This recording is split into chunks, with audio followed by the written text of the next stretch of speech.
are the biggest challenges that future employee experience leaders are likely to encounter in their career? Managing change.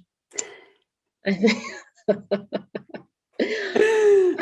it's a few, but I think really managing change, and COVID has taught us that things change so drastically, so quickly. And as a manager, if you are able to manage remotely, manage the change, and adjust to the changes in a way that employees don't feel left out.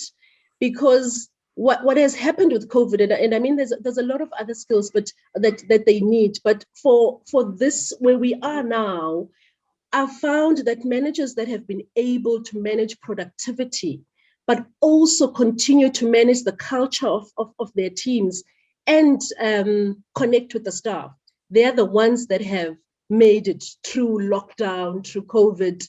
They have maintained their productivity because, and it's not about, hi, Sally, have you completed the task? It's about, hi, Sally, how are things? How is staying at home? Because then that you're connecting at a personal level. But Sally, we do have a deadline. Our deadline is in the next few weeks. How are you coping with that deadline? And as things change and the deadline is no longer in 2 weeks, it's next week. When I call Sally, Sally and I are on the same level. We understand what is priority, and to continuously connecting with employees, not on a personal level, not on a business level, but as a human being, because employees are human beings before they are anything else.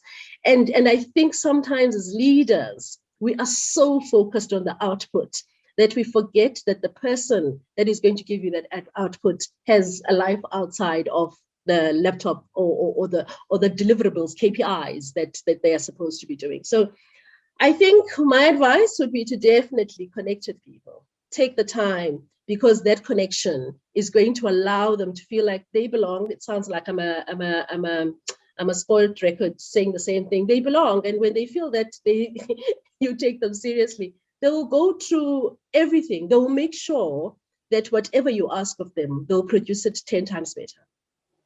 No, I agree. I think that sense of belonging is what we as humans crave. So I don't think you're a stuck record. I think you're spot on. So off the back of that, if we're talking about the challenges and overcoming those, what are the new skills that you would advise future employee experience leaders to learn and master? You know, we live in such a fast pace, and in our business, we are agile, fast, speed is important. Everything needs to happen so quickly. And I have found that the speed of decision making is so important. It's a skill that leaders need, but do not make a decision for the sake of making a decision. Apply yourself.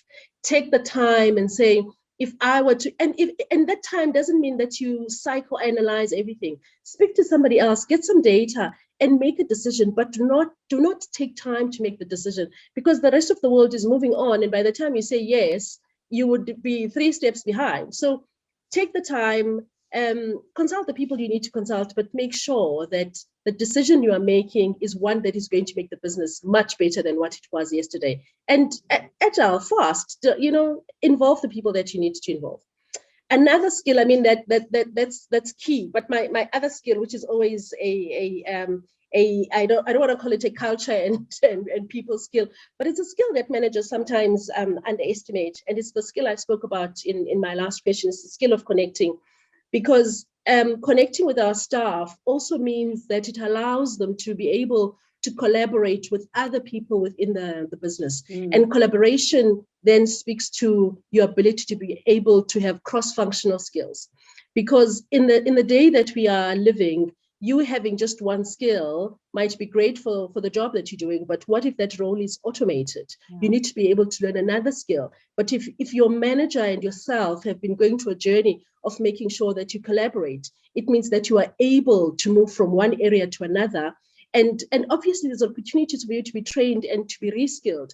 But as leaders, we need to be able to allow our employees to move from team to collaborate, to learn, so that it also helps us to think outside the box in our current areas of expertise. That's a really good point. That's really interesting. Okay, thank you. I like that. So it's like, why did you kind of have like a what? no, it's something I hadn't thought about as a skill, but it's the ability to instill in others the ability to be coachable. So, you know, I think That's actually a brilliant way to say it, Sally. The ability to be coachable. I like that. I'll steal that word. Patent pending.